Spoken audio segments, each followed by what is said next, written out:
This module addresses the optimal means of infant oral feeding, namely breastfeeding. Infants who can feed from the breast receive the best nutrition and nurturance from their mother. Unfortunately, a number of factors can interfere with such success. In this presentation, The Breastfeeding Challenge, we will focus on the factors that can lead to breastfeeding success or failure, specifically the interactions between the mother-infant dyad and their environment, and between mother and her own infant. We will not address the universally recognized nutritional benefits that mother's milk offers. This schematic shows how oral feeding, be it bottle or breastfeeding, implicates the input of a multidisciplinary team when an infant has difficulty transitioning from tube to oral feeding. In addition to physicians and nurses who routinely take care of the infant, feeding specialists are called in to assist, such as occupational therapists, speech pathologists, neonatal nutritionists, and if breastfeeding is involved, lactation consultants. Under this organization, mother and baby receive recommendations from all members of the team. If they do not receive a consistent message from everyone, confusion will arise. Mother and infant will not know what to do and who to listen to. This is why having one feeding plan is important and needs to be devised from the very beginning and agreed upon by all. If this is not attained, caregivers will not only feed baby in their own style, but also teach mom to do the same. Baby in turn will need to adapt to everyone's differing feeding approaches. Aren't we asking a lot from our babies? Whom should mom listen to? To me, breastfeeding is a challenge. I look at it as an oral feeding puzzle. To gain a better understanding of the factors that may hamper breastfeeding, I want to introduce the following working model. I am not sure that it is simpler, but it may help us find a better way through the forest. 3 parties are involved in this scene: mother, infant, and just as importantly, external factors that surround the dyad. From the maternal side on the left, I distinguish between maternal behavior and lactation. On the infant side in the middle, I have infant's non-nutritional benefits, i.e. growth and development, and nutritional benefits relating to the infant's oral feeding skills, which allow him or her to take in nutrition via the breast. On the external factors on the right, I have the environment and the caregiver. I will not talk about the latter aspect as I have discussed it already in Module C. What is important to note in the schematic is that all these factors can affect each other, thereby hampering breastfeeding. So I will now focus on the imbalance within the mother and preterm infant dyad and discuss briefly how maternal behavior, lactation, infant growth and development, and infant oral feeding performance can be affected. The information I am providing is based on evidence-based research studies. Let's start with pathway 1 at the bottom of the diagram. If baby cannot latch on and remain on the breast due to immature sucking skills, for instance, lactation will decrease and eventually stop. In turn, if lactation is poor, baby will lose interest in breastfeeding and turn to bottle feeding. Pathway 2 on the left of the diagram relates to the feedback between lactation and maternal behavior. If lactation is poor, maternal stress would increase, thereby affecting maternal behavior. In turn, if maternal behavior is inadequate, breastfeeding may not occur as mother may not be interested and willing to offer the breast and her milk. Pathway 3 at the top of the diagram shows the interaction between maternal behavior and infant non-nutritional growth and development. The latter importantly relate to nurturing and/or bonding. If maternal behavior is inadequate, nurturing, the caring, holding one's infant close, will decrease, thereby affecting the infant's growth and development. In return, if infant's growth is delayed, maternal interaction with the child may be distanced. Pathway 4 presents the interaction between an infant's growth and the maturation of his or her oral feeding skills. If growth is delayed, infants' oral feeding skills will be expected to be delayed as well. With oral feeding skills hampered, breastfeeding will be threatened, depriving infants from the nutritional benefits of mother's milk. This diagram basically presents the vicious cycle that will ensue on a multi-level between mother and infant. To break such cycle, bottle feeding or other forms of feeding often will be used. This breastfeeding scenario does not pertain to only preterm infants with immature nutritive skills, but any infant, be it term or not, who present with delays in functional growth due to chronic disorders such as bronchopulmonary dysplasia, cardiac infants, congenital anomalies.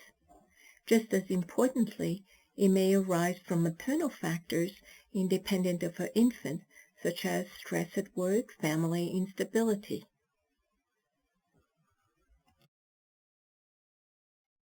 This slide shows that if infants and maternal attributes are appropriate, there is a happy equilibrium with each component of the mother-infant dyad feeding back on each other in a positive manner. This is the balance we all hope to see develop between mother and child, as often seen following the birth of a healthy term infant. In the remaining slides, I will discuss in greater detail each of these components. We will now look in greater details at each of these 4 mother-infant attributes that may threaten mother-infant equilibrium. So let's start first with lactation. In earlier times, we used to differentiate between lactogenesis 1 and 2. Lactogenesis 1 relates to the anatomical development of mammary glandular and/or ductal development. There is no information as to what extent this development is up to par following a premature delivery. Are these components fully developed for lactation? It is unknown. Lactogenesis 2 relates to milk synthesis and ejection. This is primarily based on hormones. Are lactogenic hormones up to par following a premature delivery? Again, it has not been evaluated. Another natural occurrence are nipple types. Indeed, there are certain types of nipples that do not allow small preterm infants to latch onto. It is evident that this would hamper breastfeeding. We used to think that milk in the mammary ducts would drain into mammary sinuses. In 2005, Ramsey Geddes et al. From Australia published a revised breast anatomy article showing that this was not so. Mammary ducts in fact exited individually at the tip. Humans, unlike animals such as rodents or cattle, do not have sphincters at the end of their ducts. As such, if milk fills up these ducts, it will freely flow. As an illustration, a number of you may have experienced milk ejection when you heard your baby cry. This slide addresses lactogenesis 2, or milk supply and ejection.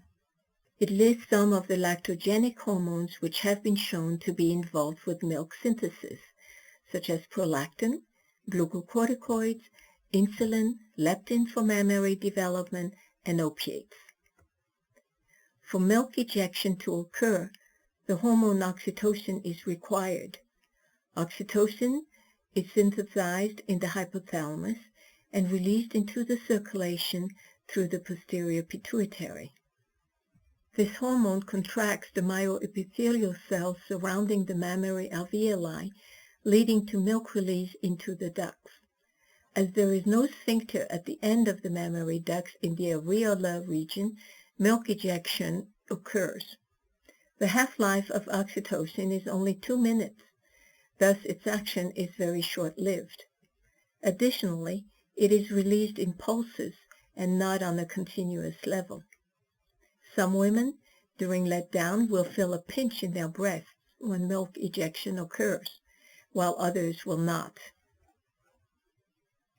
This slide shows different types or shapes of maternal tits.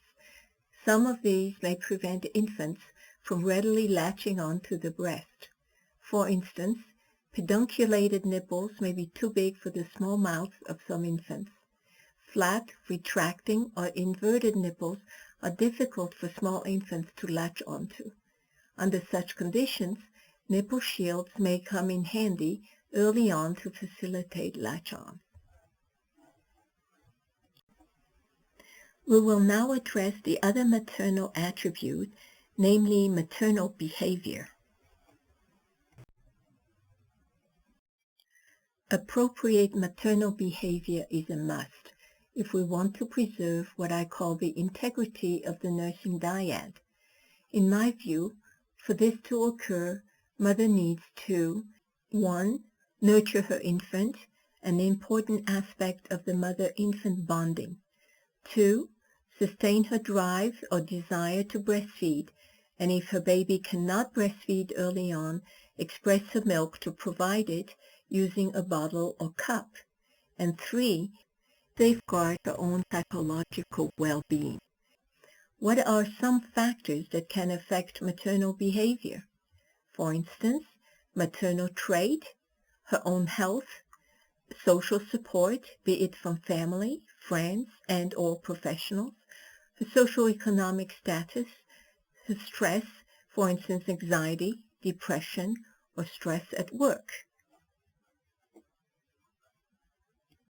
In the next 2 slides, we will discuss the infant's attributes that can jeopardize breastfeeding success, namely the nutritional and non-nutritional benefits of breastfeeding. So first, the nutritional benefits of breastfeeding can be attained if the infant can breastfeed safely and successfully. To do so, he or she must be able to latch onto the breast, have efficacious nutritive sucking skills so that he does not spend too much energy on feeding, have coordinated suck-swallow-breathe in order to breastfeed safely, have endurance to feed for a reasonable duration, for instance 20 minutes. If not, her caloric oral intake would not be sufficient to maintain an appropriate weight gain. Unfortunately for hospitalized infants who were born prematurely, are fragile or sick, their oral feeding experiences may not be up to par due to immature oral feeding skills, decreased opportunity to feed by mouth if tube feeding is favored at the time, and poor endurance, which would not allow them to remain latched onto the breast and feed for extended period of time. In regards to non-nutritional benefits of breastfeeding, the bonding hypothesis stipulates that the more frequent the physical contact between mother and infant, the stronger the bond between them and the more stable their respective psychosocial well-being. A good illustration of the above is a condition known as psychosocial dwarfism. This pertains to children of short stature that have been deprived of physical contact during their growth and development. Fortunately, catch-up growth can take place if these children are returned to a nurturing environment. With prematurity, infants can encounter prolonged separation from their mother, reducing the nurturing opportunities that would normally be taking place. Additionally, the environment of the neonatal intensive care unit is not conducive to an intimate mother-infant environment. The first 4 modules I presented is a summary of our current knowledge. More specifically, in Module A, our understanding of the development of infants' oral feeding skills. In Module B, what we can expect to happen if these skills are immature and infants are offered bottle feeding. In Module C, what additional factors may further hinder their oral feeding performance. And in this module, how their limited skills can explain their difficulty in breastfeeding. Given all these drawbacks, what can we do to help our babies? The field of infant oral feeding is in its infancy. It is only since the survival of preterm infants have increased over the last 2 decades that we have come to realize that newborns do not automatically feed by mouth safely and successfully. Consequently, research in this area has been limited, but it is growing. In the meantime, trial and error approaches have been used, with many lacking evidence-based support. Therefore, in our next module, Module E, I want to spend some time on what I call the common sense approach. We may not have the science to tell us what to do, but we can use our common sense to tease out what we do not want to happen to our babies. Thus, avoiding and minimizing the latter will help improve our baby's oral feeding performance. So I hope you will have time to join me for my next module. What can we do? The common sense approach. Thank you. And remember that you can share your ideas, questions, comments, disagreements on our website. A lot is learned from brainstorming with each other.